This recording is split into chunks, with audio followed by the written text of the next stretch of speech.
श्री राम राम भरताग्रज राम राम। श्री राम राम रणकर्कश राम राम।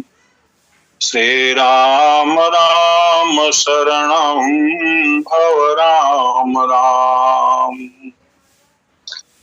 भवानी शंकरौ वंदे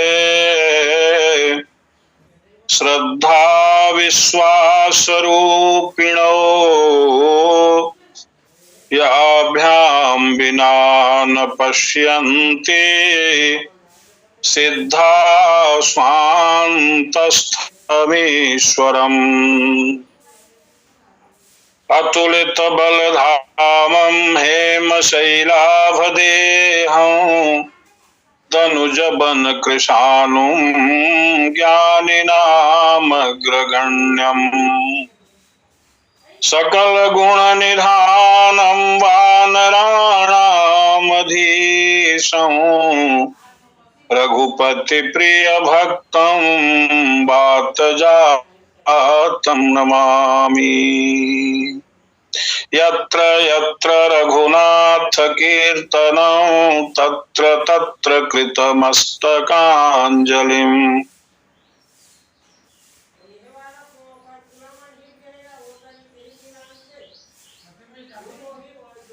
आवाज बंद होगी महाराज जी, आवाज फिर से आवाज आवाज।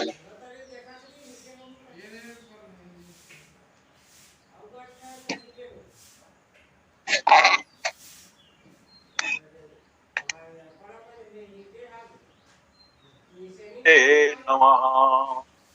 तस्मै श्री गुरवे नमः।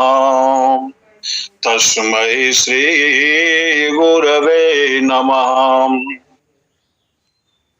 परम कारुणिक करुणा वरुणालय परात्पर पर ब्रह्म परमात्मा प्रभु श्री राम के चरणों में कोटि नमन बंदन समर्पित करता हुआ परम भागवत आंजनेय हनुमान जी महाराज के चरणों में अपनी प्रणामांजलि भावांजलि। ज्ञात अज्ञात सभी चेतनाएं जो सत्संग लाभ के निमित्त इतस्ततः विद्यमान हैं, उन सभी को अपना भाव भरा प्रणाम। एवं इस लिंक से जुड़े हुए आप सभी पुण्यशाली परम भागवत जन, जिन्होंने इस भवसागर को पार करने के लिए भगवान की कथा को नौका बना करके उसमें आरूढ़ हो करके इस भवसागर को, इस भटाटवी को पार करने का संकल्प ले ही लिया है। मुमुक्षा जागृत हो ही चुकी है। अतएव आप सभी वंदनीय हैं, श्लाघ्य हैं, स्तोत्र हैं, वंदनीय हैं। बिना किसी भेदभाव के सभी को यथोचित नमन बंदन, शुभाशीष, मंगल कामना, शुभकामना संप्रेषित करता हुआ आइए पूर्व कथा प्रसंग को लें। जैसा निर्धारित किया गया है रामचरितमानस में कौवर्णानामर्थ संघानाम रसानाम छंदसामपि अमंगलानां च कर्तारो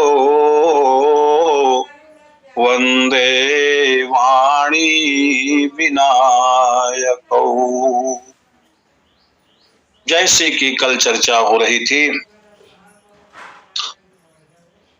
बाबा गोस्वामी जी ने हम कलिकाल के जीवों के निस्तार के लिए यह पावन मंत्र रूप का कल्प वृक्ष रूप जो यह ग्रंथ हमें दिया, इसका आश्रय लेकर के हम भवसागर से पार हो सकते हैं। यह संत की वाणी है, इसमें कोई संदेह नहीं है। बस बात वही है जो अभी श्रद्धा और विश्वास की बात कही गई। यदि हमारी श्रद्धा कदाचित ऐसी बन जाए और श्रद्धा का परिपाक हो करके वह विश्वास के रूप में हो जाए, तो हमारा कल्याण सुनिश्चित है, इसमें कोई संदेह नहीं है। इस क्रम में का देखें, जैसा कि प्रायः कहा जाता है कि यह मानसरोवर और इसमें 4 घाट, कौन कौन का कर्म का घाट, ज्ञान का घाट, उपासना का घाट, और कदाचित यह 3 घाटों पर सीढ़ियां बनी होती हैं और स्नान करने के लिए, अवगाहन करने के लिए सीढ़ियों को पार करना होता है। उतर करके जल प्रवाह जो धारा है वहां तक जाना पड़ता है। कदाचित कोई व्यक्ति ऐसा है, पंगु है, सीढ़ियां नहीं उतर सकता, वहां तक नहीं जा सकता, का वह कैसे स्नान करे, वह कैसे अवगाहन करे। तो बाबा ने एक चौथा घाट भी दिया। वो घाट कौन सा है? कहा दैन्य घाट, दीनता का घाट। का दीनहीन, पंगु, अपंगु, लूला लंगड़ा व्यक्ति क्या करता है? वह अपनी असमर्थता व्यक्त करता है कि हम वहां तक नहीं आ सकते। और जब वह आवाज लगाता है, का जो धर्मशील प्राणी हैं, जो समर्थ लोग हैं, जो सहायता करना चाहते हैं, वो स्वयं दया के वशीभूत होकर के उसके पास तक चले आते हैं। यही दैन्य घाट का महात्म्य है। का हम ऐसे दीनहीन हैं, हम असमर्थ हैं प्रभु, का हम आप तक नहीं आ सकते। हम जो है कर्म की साधना में भी सफल नहीं हो सकते, हम ज्ञान के माध्यम से भी आप तक नहीं आ सकते, क्योंकि ज्ञान की साधना में का भगवान वत होना पड़ जाता है। भगवान जैसा होकर के भगवान में विलीन होना होता है। का उपासना भी हमारी उतनी सुपुष्ट नहीं हो सकती। हम क्या करें? का हम दीन घाट, दैन्य घाट का आश्रय ले लें, केवल पुकारें, केवल पुकारें। और पुकारा कैसे जाएगा? कहा वह तो वाणी से पुकारा जाएगा। वाणी में क्या होगा? कहा कि वर्ण होंगे और उन वर्णों का कोई न कोई अर्थ होगा और उस अर्थ और वर्ण के सम्मेलन से कोई न कोई रस पैदा होगा।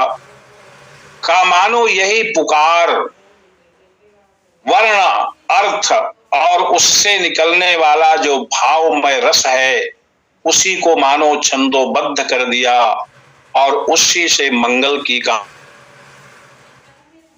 लेकिन यह होगा कैसे? का वाणी और विनायक। यह जो है करेगा कौन? का वाणी और विनायक। वाणी सरस्वती माता और विनायक के रूप में गणेश। देखें, वाणी तो सरस्वती को कहा गया और हमने कल थोड़ी सी बात कही, समय समाप्त हो गया था। कहा कि ये वाणी 4 प्रकार की है। कौन कौन? का वेदों में लिखा गया, कहा चत्वारि वाक् परिमिता पदानि तानि विदुर्ये ते एव ब्राह्मणा मनीषिणः। वाणी का 4 प्रकार है और इन चारों प्रकारों को जो जानते हैं, जो चारों प्रकार की वाणी को समझते हैं, अनुभव है जिनको इन वाणी का, कहा ते एव ब्राह्मणाः, वही ब्राह्मण कहलाने योग्य हैं। और तैव मनीषिणः, वही मनीषी हैं। कहा उसमें से त्रीणि वाक् गुहा नेंगयन्ति, उसमें 3 जो वाणी है वह तो छिपी हुई है, गुहा है, गुह्य है। चत्वारो वाक् सर्वे अभिवदन्ति, चौथे प्रकार की जो वाणी है उसी को हम सब लोग प्रयोग में लाते हैं। वो चौथी वाणी कौन है? का वैखरी। ये जो वैखरी, ये वाणी का जो विज्ञान है, देखें, ये हमारे जो चक्र हैं, जो मूलाधार चक्र है, कहा वहां वाणी और विनायक दोनों साथ रहते हैं। यह विज्ञान है, थोड़ा समझने की बात है। इसीलिए बाबा गोस्वामी जी कह रहे हैं विनय पत्रिका में, कहा अरि रसना तू राम राम राम क्यों न रटत। तू और सब साधनों में क्या उलझी पड़ी हुई है, तू ये राम राम राम क्यों नहीं रटती। केवल लोगों ने प्रश्न किया कि बाबा ये राम राम राम 3 बार आप क्यों लिख रहे हो? कहा देखो, हमारे यहाँ 3 शरीर प्राप्त है, हमें बंधन काहे का है? जीव बंधा किसमें है? कहा 3 प्रकार के शरीर में बंधा हुआ है। जीव संज्ञा ही इसलिए है उसकी, क्योंकि वो उसके पीछे शरीर लगा हुआ है। शरीर का बंधन है, हमको प्राप्त है, और यह अनंत काल से हम शरीर ढो रहे हैं। कभी जो है स्थावर जंगम, ये स्वर्ग में, कभी नरक में, कभी मर्त्यलोक में, और इसमें भी 84 लाख में केवल शरीर को हम ढो रहे हैं। शरीर ही बंधन है। जीवो ह्यस्यानुगो देहो, जीव संज्ञा ही इसलिए हमारी है कि हमारा अनुगमन देह कर रहा है। कदाचित हमारे द्वारा 100 बनाए गए शरीरों की याद आ जाए हमको, तो अनंत कोटि ब्रह्मांड पट जाएंगे। अनंत काल से हमने इतने शरीरों को 100 बना दिया है। कहा ये बंधन क्या है? कहा ये शरीर बंधन है हमारे लिए। और ये शरीर 3 प्रकार का है। कौन कौन का? स्थूल शरीर, सूक्ष्म शरीर और कारण शरीर। ये तीनों तल पर जब तक पवित्रता नहीं होगी, विचार करिएगा। कहा केवल गंगा स्नान कर लेने से स्थूल शरीर तो पवित्र हो जाएगा, लेकिन केवल स्थूल शरीर तो ये अपवित्र है, इसको पवित्र कोई क्या कर सकता है? यह तो मलमूत्र का भांड ही है ना, इसमें है क्या? कहा सब कुछ अपवित्र ही है, इस पर नहीं जाते। इसमें केवल सब कुछ अपवित्र है, और इतना पवित्र है कि इसमें कितना भी शुद्ध पवित्र वस्तु इसमें डालो, का 24 घंटे में, 12 घंटे में उसको मलमूत्र बनाकर निकाल देता है। इसको क्या कोई पवित्र करेगा? कहा कि फिर का सूक्ष्म शरीर, ये क्या है? कहा मन बुद्धि चित्त अहंकार, यह हमारा सूक्ष्म शरीर प्राप्त है, और इसी को मनोमय शरीर कहते हैं। इसकी भी पवित्रता होनी चाहिए। और इसके बाद जो सबसे बड़ा जटिल बंधन है वह क्या है? कहा कारण शरीर, अविद्यामय, जो जीवात्मा को घेरे हुए है, जिसे हम अविद्या माया कहते हैं।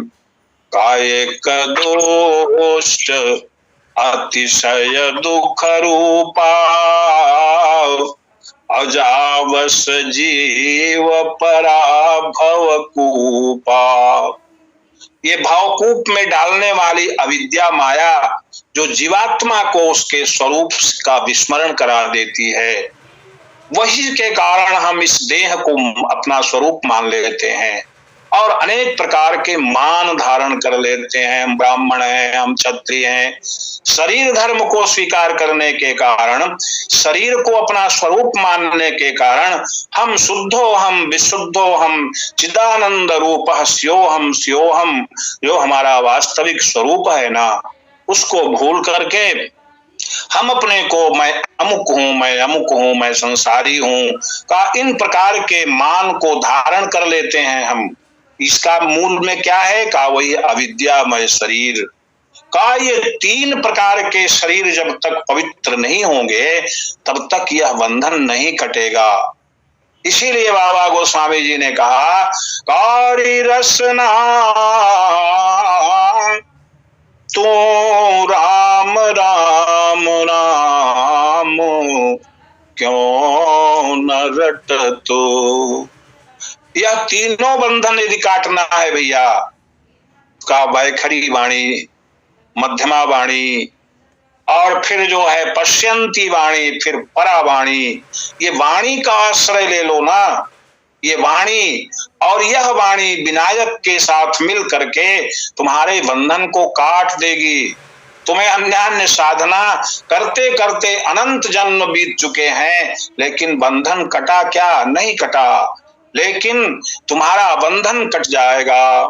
वस्तुतः है क्या? कहा देखिए, वाणी के उच्चारण का एक विज्ञान है। वो क्या है?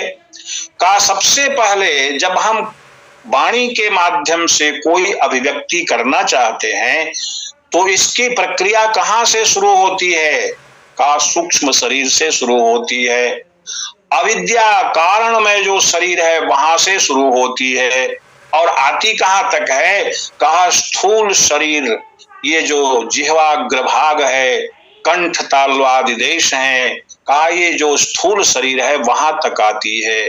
तो कहते हैं का मनः कायाग्निमाहंती, मन जो है ये मूलाधार में स्थित जो अग्नि है हमारे भीतर, जठर अग्नि का, उसको यह प्रेरित करता है। कौन? का मन, सूक्ष्म शरीर, मनोमय शरीर से प्रेरणा होती है। और जब हम राम नाम के उच्चारण की अभिव्यक्ति करना चाहते हैं, विचार लाते हैं, तो इसकी प्रक्रिया जो है सबसे पहले मन में, सूक्ष्म शरीर में शुरू होती है, जो कारण शरीर से आती है।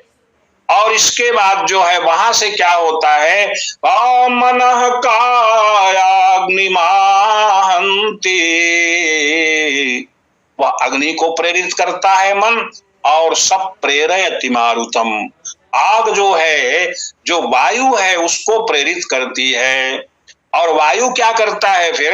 का वायुस्तो ऊरस्य संचरन, वायु जो है हृदय देश को पवित्र करता हुआ।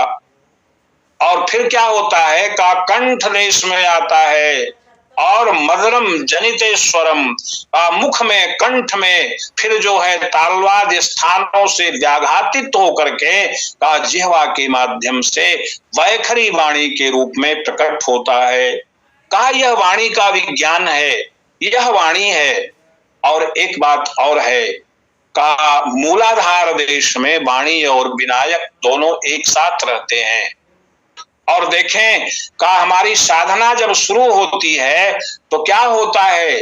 कहा वाणी को पवित्र करने के लिए, वाणी को जागृत करने के लिए, का राम राम जब हम जिह्वा से उच्चारण करते हैं, केवल और केवल वैखरी वाणी का आश्रय लेते हैं, क्या चमत्कार हो जाता है जीवन में। का नाम जी जपी जागहि जोगी, ये जोगी जाग जाता है। ये केवल वैखरी वाणी से राम राम करते करते वाणी जब कंठ देश में आती है तो ये जो है मध्यमा वाक जागृत हो जाती है। और मध्यमा वाक जो वाणी है उसके जागृत होने से क्या होता है?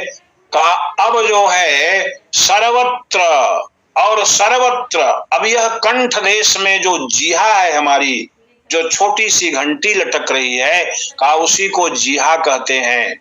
जीहा का जागरण हो जाता है। और अब हम अगर नाम ना भी लेना चाहें, कहा बंद नहीं कर सकते। नाम जब शुरू हो गया, मध्यमा के जागृत होते ही यह राम नाम अपने आप चलने लगता है। मोर कंठ की तरह से राम नाम बराबर चलने लगता है। हम सोते भी रहें, जागते भी रहें, किसी भी अवस्था में रहेंगे, का मध्यमा वाक के जागृत हो जाने से अब यह राम नाम, यह जो वर्ण है रा और म, यह जागृत हो जाता है। और जब मध्यमा वाक पुष्ट हो जाती है उसके बाद यह नाम पावन जो वर्ण है राय और म, यह हृदय देश में आता है। तब पश्यंती वाक जागृत हो जाती है। और उस समय होता क्या है? कहा रोए रोए से ररंकार की ध्वनि होने लगती है। ऐसा देखा गया है, ऐसा प्रत्यक्ष प्रमाण है। जटिया बाबा एक संत थे, समय तो कथानकों में जाने से चला जाएगा, तो वृंदावन में घूम रहे थे। उन्होंने एक स्थान पर बैठ गए और उन्होंने कहा कि भाई देखो यहाँ से राम राम की ध्वनि आ रही है। तो शिष्यों ने खोदा, बताया कि कमर भर के नीचे किसी नाम जापक संत की हड्डियां, अस्थियां पड़ी हुई हैं और कुंभ का मेला लगा हुआ था। उसी समय उस हड्डी को निकाला गया और सभी ने सुना। ये बहुत पुरानी घटना नहीं है। और उसको जब कानों से लगाया तो उसमें से राम राम की ध्वनि आ रही थी। कहा ये नाम जब हड्डियों में चला जाता है, का मध्यमा वाक के जागृत होने के बाद पश्यंती वाक के जागृत होने पर क्या स्थिति हो जाती है? का ये वाणी का जो चमत्कार है महाराज, कारंकार धुनि होती सदाई, और हरदम श्याम सन्मुख परत दिखाई। राम सिया सबके पितुमाई, हरदम सन्मुख परई दिखाई। का यह वाणी का चमत्कार हो जाता है का अब तो रोम रोम से राम नाम निकलने लगता है। हनुमान जी की क्या अवस्था है? का यद रोम कूपे ध्वनि मुल्लसंतम, श्री राम जय राम जय जय राम। हनुमान जी के रोए रोए से राम नाम की धन निकलती है। कहा जब विनायक से सिद्ध होकर के वाणी ये कुंडल ये मूलाधार की तरफ बढ़ती है, यह अवस्था हो जाती है महाराज। और इसके बाद एक तीव्र विरह जागृत हो जाता है, और जो कुछ बड़ी बड़ी साधनाओं से नहीं हो सकता, अनंत काल की साधना करते करते का ऋषि मुनि संत जन जो है करह जोग जोगी जह लागी। जो कुछ करते करते थक जाते हैं, अनंत जन्म लेना पड़ता है, वह तत्काल तत्क्षण केवल वाणी के जागरण से हो जाता है। ये वाणी और यहाँ से मूलाधार से जब साधना ऊपर को चलती है, तो जा करके ये जो गणेश जी का स्थान है शिरोभाग में का गुरु स्थान, वहां जाकर के जब मिलती है तो वाणी दिव्य हो जाती है, संयमित हो जाती है।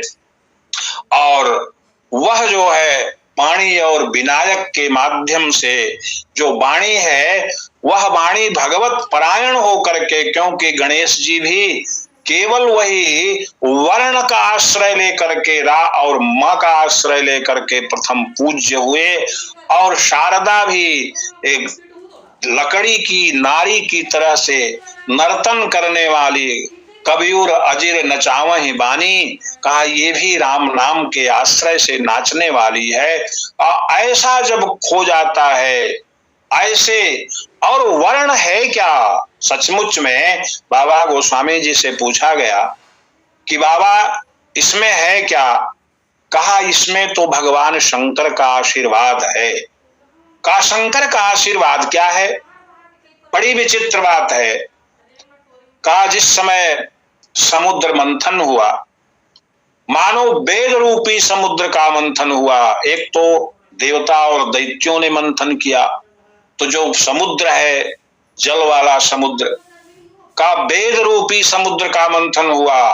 बाबा गोस्वामी जी ने लिखा का ब्रह्माम्बोधि, ब्रह्म माने वेद, वेद रूपी जो अम्बोधि है समुद्र है, का उसमें से क्या निकला? का बहुत कुछ निकला, और लोगों ने अपने अपने हिसाब से ज्ञान भाग को ले लिया, कर्मकांड को ले लिया, कर्मकांड को देख करके वितृष्णा जगी, उपासना खंड को ले लिया, लेकिन उसमें बचा जब निकला राम नाम, ये वर्ण निकला, इसकी महिमा से कोई अवगत नहीं था, और इसको किसी ने नहीं लिया। का इसको कौन लेगा? तो भगवान शंकर ने कहा का भैया इसको मुझे दे दो।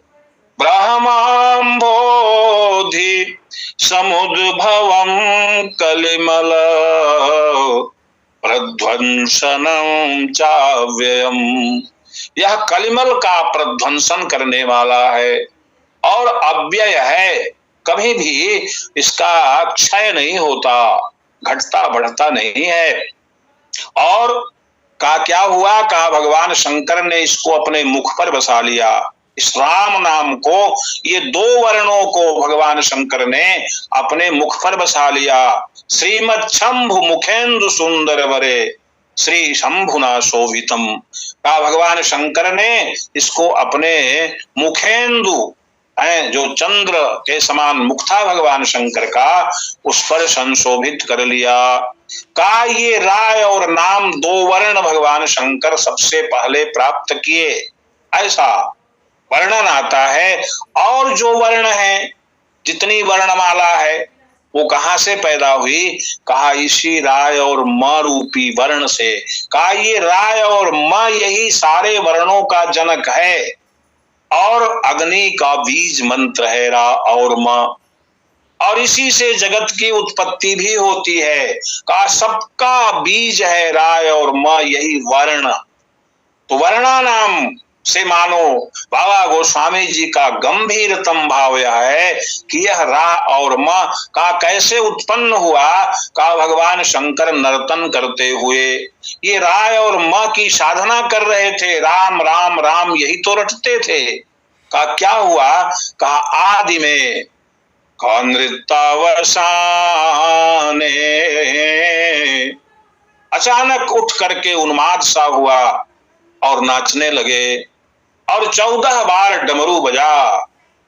नाचते नाचते तो क्या निकल गया? कहा सारा वर्णमाला निकल गई। और नृत्यावसाने नटराज राजा ननाद ढक्काम नव पंचवारम ओ धर्तु काम सनकादि सिद्धान तद विमर्शे शिव सूत्र जालम। यही जो है चतुर्दश श्लोकों में ये सूत्र के रूप में प्रकट हुए और यही तो वर्णमाला है। कहा ये राम नाम से मानो प्रकट हुई, भगवान शिव ने ही इसको दिया। क्या?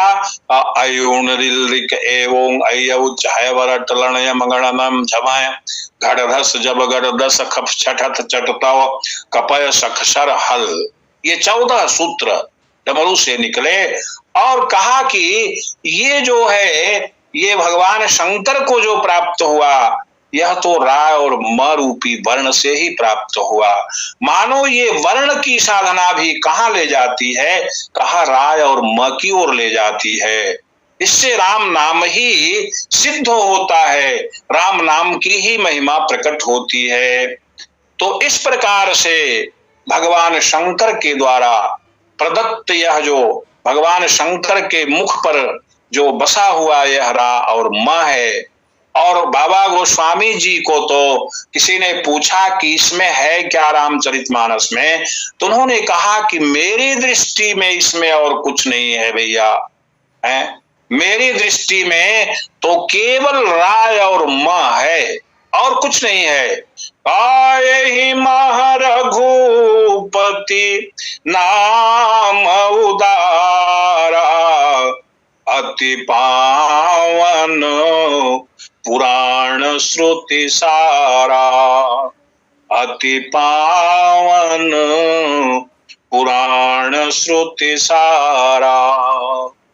इसलिए क्या कि राय और म की तरफ वृत्ति जावे। और आगे बड़ी सुंदर व्याख्या श्रद्धा और विश्वास की हुई।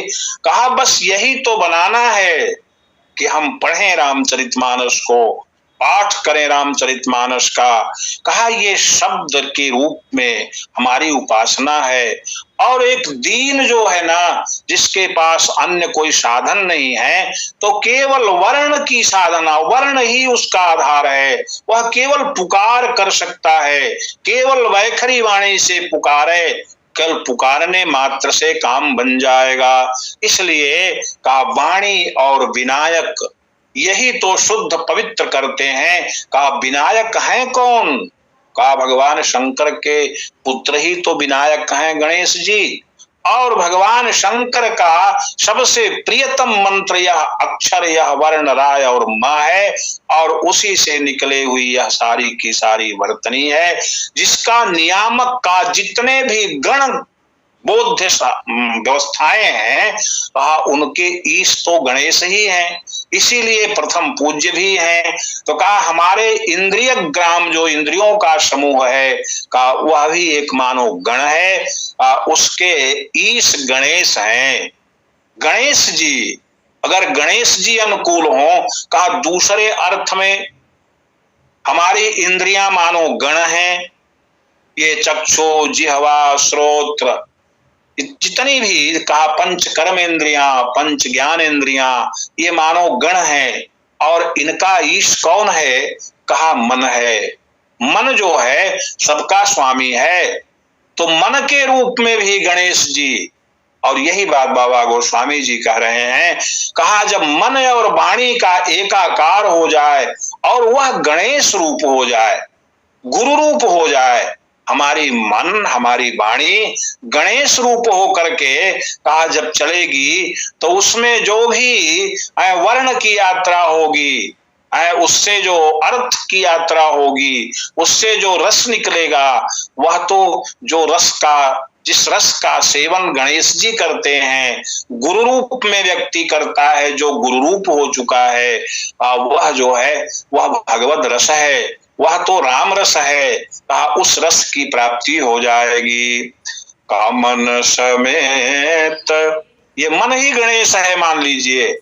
का मन भी गणों का ईश ही है। का मन समेत जह जानन बानी, अवतर की न सकही सकल अनुमानी। कहा उस मन की गति उस गणेश की कृपा से उस परमात्म तत्व को समझने की हो जाती है। और श्रद्धा और विश्वास के माध्यम से देखें, अब दूसरे श्लोक में जाने का तो समय नहीं है और इस श्लोक में भी बहुत कुछ अभी कहा जा सकता है, लेकिन समय की सीमा में समाप्त भी करना है। थोड़ी सी बात समझने के लिए कह देते हैं। कहा श्रद्धा और विश्वास की बड़ी आवश्यकता है भैया। का जाभ्याम बिना न पश्यन्ति सिद्धा स्वांतस्थमेश्वरम। यदि हमें कश्मीर देखना होगा तो हमें कश्मीर जाना पड़ेगा, लेकिन यदि हमें अपने अंतस्थ में अंते स्थितम अंतस्थम, और अंतस्थ जो अपने अंतःकरण में स्थित ईश्वर है, सर्वांतर्यामी ईश्वर जिसे हम कहते हैं, का उसको देखना है तो कहीं जाना नहीं है। क्या करना है? का केवल जो है श्रद्धा और विश्वास को पुष्ट करना है। लेकिन श्रद्धा है क्या? का श्रद्धा तो हमारी पिताजी के प्रति है, माताजी के प्रति है, एक जो है दुश्चरित्र महिला के प्रति भी हो सकती है। अनाचार दुराचार का कहा सत्कर्म दुष्कर्म, कहा ये तो बड़ा विचित्र जो है यह व्यवस्था है, यह जगत ही है, यह तो जगत ही है। आस्तिक नास्तिक पक्ष का दोनों तरफ चलता है। जग विधि प्रपंच गुण अवगुण साना, का हमारी श्रद्धा का श्रद्धा नहीं, वहां वह जो है आसक्ति है हमारी। श्रद्धा तो कहते ही किसे हैं? कहा श्रत, श्रत धारयति आसा श्रद्धा शास्त्र के अनुसार। और श्रत क्या है? कहा श्रत सत एव। तो कहा श्रत को, सत को अगर सत ही श्रत है, सत माने क्या? कहा सत तो केवल परमात्मा है और सब असत है। का सत क्या है? का ज्योति हूं काल एक रस आई, जो शाश्वत तत्व है वही सत है। और सत के प्रति जो है का जो ईश्वर के प्रति बनती है हमारी निष्ठा, वो श्रद्धा होती है। संसार के प्रति जो बनी हुई श्रद्धा है, निष्ठा है, कहा वह तो आसक्ति कहलाती है। का सत्य को जो धारण करती है वह श्रद्धा है। और समय तो समाप्ति की ओर है। का विश्वास क्या है? का श्रद्धा का परिपाक ही विश्वास है। श्रद्धा श्रद्धेय के प्रति होती है। जब श्रद्धेय में गुण दिखाई पड़ता है तब जो है श्रद्धा उत्पन्न होती है कि अमुक व्यक्ति बहुत गुणवान है, बहुत रूपवान है, बहुत सुंदर है। का श्रद्धा जो है हमें श्रद्धेय पर आश्रित होती है। और विश्वास वह तो जो श्रद्धालु है तन्निष्ठ होता है। श्रद्धालु का अपना गुण है क्या? विश्वास। भगवान शिव विश्वास के रूप है ना, इसीलिए कहा कि भवानी शंकरो, भवानी गुण खोजती हैं, उसमें तर्क वितर्क है। अभी रामचरितमानस की कथा सुना आप लोगों ने, कहा भगवान राम भटक रहे हैं बन बन, लेकिन उसमें वह ईश्वरत्व खोज रही हैं और कहीं नहीं पा रही हैं, इसलिए वह डिग गई। लेकिन भगवान शंकर से जब कहती हैं कि चलो आप भी जरा परीक्षा ले लो, भगवान शंकर कहते हैं नहीं नहीं नहीं नहीं, तुम जाओ परीक्षा लो। कहा आप क्या करेंगे?